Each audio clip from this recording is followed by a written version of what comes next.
बे बेलायाव 15 लाख रां लानायनि जि बाथ्रा बेखौ आङो फंसे रावैनो नंखाय होनो आरो जायफ्रा बे बाथ्राखौ दिहुनदों आङो सोंखारियो। मानोना दिनै सालाकाथि NTPC खौ लानानै दिनै रायजोफ्रा गोबां मोनसे मिजिं खालामदों। थांनाय 15 बोसोराव बै सालाकाथि NTPC नि सोरगिदिं थानाय रायजो राजाफ्रा बिथांमोनहा सोरबाया हा थांजादों, सिगाङाव BTPS मोन, हा थांजादों, हा थांजानायफोरनि थाखाय बिथांमोननो साख्रि बाख्रि होनांगौमोन, खामानि होनांगौमोन। थांनाय 15 बोसोर बेखौ होबोनाय जायाखिसै। दिनै सरकारा सोलायफैबाय, UPPL नि सरकार फैबाय, प्रमद बर' दैदेननो BTR सरकार जाबाय। सरकार जानायनि उनाव आंबो दिनै MLA महरै बै ओनसोलाव थानाय बे रायजो राजाफोरनि जायफ्रा थांनाय 15 बोसोराव खुनु मोनसे सुजुग सुबिदा मोनबोआखै, हा थांजानायनि मुङाव बिथांमोना खामानि मोनाखै, दिनैहाय बायदिसिना पलिउसन जायो, बे पलिउसनजों बिथांमोना दिनै जरुवा जानांदों, बिथांमोना मोनसे अनसुंथाइ मोनाखै बा बिदिनो खामानि मावनो सुबिदा मोनाखै। बिथांमोननि थाखायनो दिनैहाय बेयाव मोनसे सालाकाथि वेलफेयार कमिटि होननानै मोनसे कमिटि दानाय जादों। दा बेयाव आङो लकेल MLA हिसाबै आं बेयाव आफादगिरि।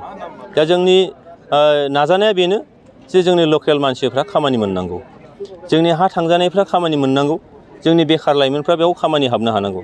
जों खोनादों जे गोबां रां लानानै बेयाव नोङो लेबार सोनाय जायो मालाबा।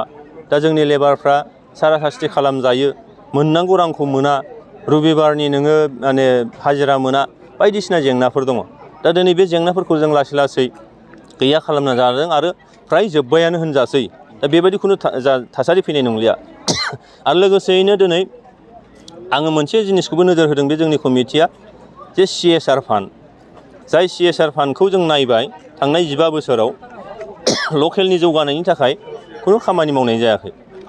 जाय CSR फान्डजों सालाकाथिनि साराउन्डिं थानाय स्कुल, कलेज, लामा सामा, लोंग्रा दै, हस्पिटाल बेखौ बानायनाय जायो, खिन्थु बेखौ बानायनाय जायाखै। दिनै बे CSR फान्डखौ जोङो बेयाव खाथायनो नाजादों। आरो बेबायदियैनो बिपिन दैमारि होननाय मोनसे रड, जेरावनाखि 11 कौटिनि एसे बारा, बेयाव CSR फान्डनिफ्राय हमनाय जाबाय आरो बे लामाखौ बानायनांगौ। दा बेखौनो लानानै टेन्डारिंनि डेटमोन दाखालि। टेन्डारिंनि डेटआव माबा मोनसे सोरनिबा माबा मोनसे गोरोन्थि बुजिनाय, गोरोन्थि थुनायनि गेजेराव राजनितिक माखासे षड़यन्त्र निस्सय बेयाव दङ।